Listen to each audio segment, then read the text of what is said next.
The Boston Celtics live to fight another day as they avoid the sweep in Game 4 against the Miami Heat.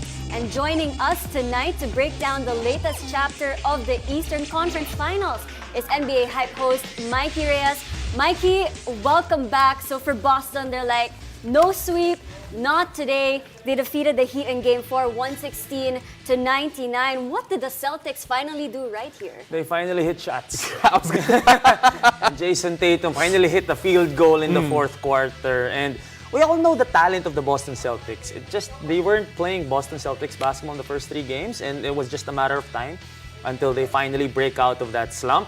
Of course, Miami wanted to get this game para sa Game 5 na sila. No? Pag wala ng Game 5, doon na kayo mag-breakout ng slump na ninyo. But, you know, the Boston Celtics, like what you said, fought to fight for another day. And here they are. 33-11-7 para kay Jayson Tatum. Just so we have the numbers out there in terms of your shooting that they finally hit shots. 42% from beyond the arc and 50% from the field para sa Boston Celtics. In fact, they outscored yung Miami Heat there 66-43.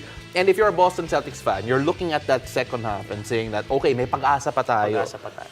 And right now, even if you are a Miami Heat fan, even if you're a Miami Heat lover, you're going to be a bit worried going to the next game. Exactly, me. I'm a big Jimmy Butler fan, but they play well off of losses. Yeah. Talking about the Miami Heat, the dogs in that team, they know.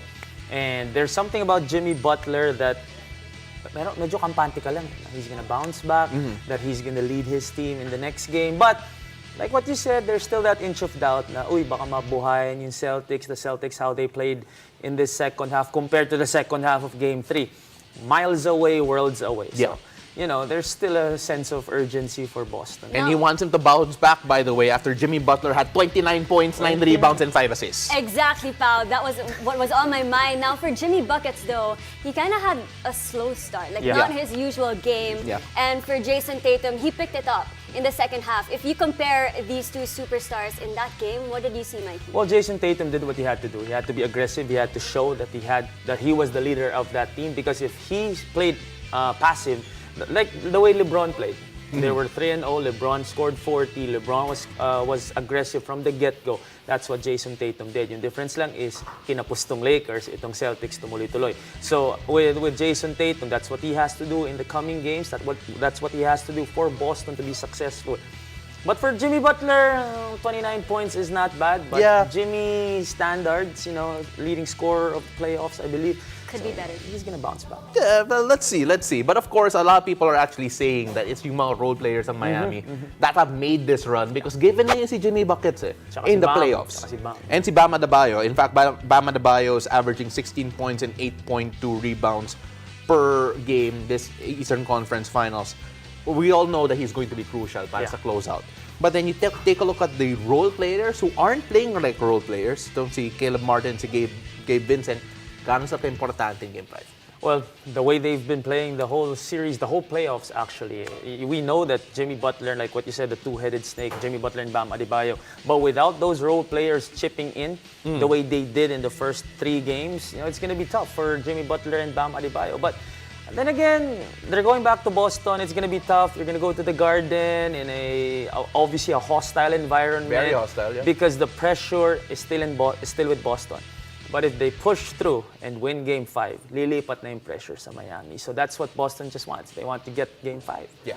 Now, how can the Heat close out the series? And as for, the Celtics, no team in history has ever recovered from a 3-0 deficit. Do you think they can surpass this hurdle? Dapat yung Lakers gagawa nun Dapat yung Lakers ang hope ng tao na first team to come back from 0-3. Alam mo, naka-recover na si Derek Narinig ko nga, medyo nagagalit. Di na ako mag-host mag-guest dito But what the Celtics need to do, they need to play the way they've played in the regular season. They lost it in the first 3 games. Again, they weren't playing Celtics basketball. And if the Heat want to advance, they need to get it in Game 5. Because going back Game 6, even though you're going back to Miami, naglalaro na sa utak mo yung could you make history of the only team to falter a 0 and a 3-0 start, diba? A 3-0 series. So the pressure should stay with the Celtics if you're Miami. I know that we're going into Game 5 with the Heat just 1 game away from going to Eastern Conference Finals. But with that in mind, sa palagay mo ba, is there more pressure on the Heat to win in Game 5 because of the amount of pressure they'll face in Game 6 should the Celtics expand. They have to stretch series. They have to close it out in Game 5. I believe Game 5, honestly, is do or die for both teams. Because that's tough for the Celtics. That's tough for the Heat. If they lose that one, then you go Game 6 and then 7 in the Garden. I don't think so. Mr. Shoot First, ladies and gentlemen, kindly get that clip where he said do or die yung Game 5 kahit na nasa 3-1 na yung Heat. And it'll be really interesting to see. Mikey, really appreciate you. Excited to see. Thanks, Mikey.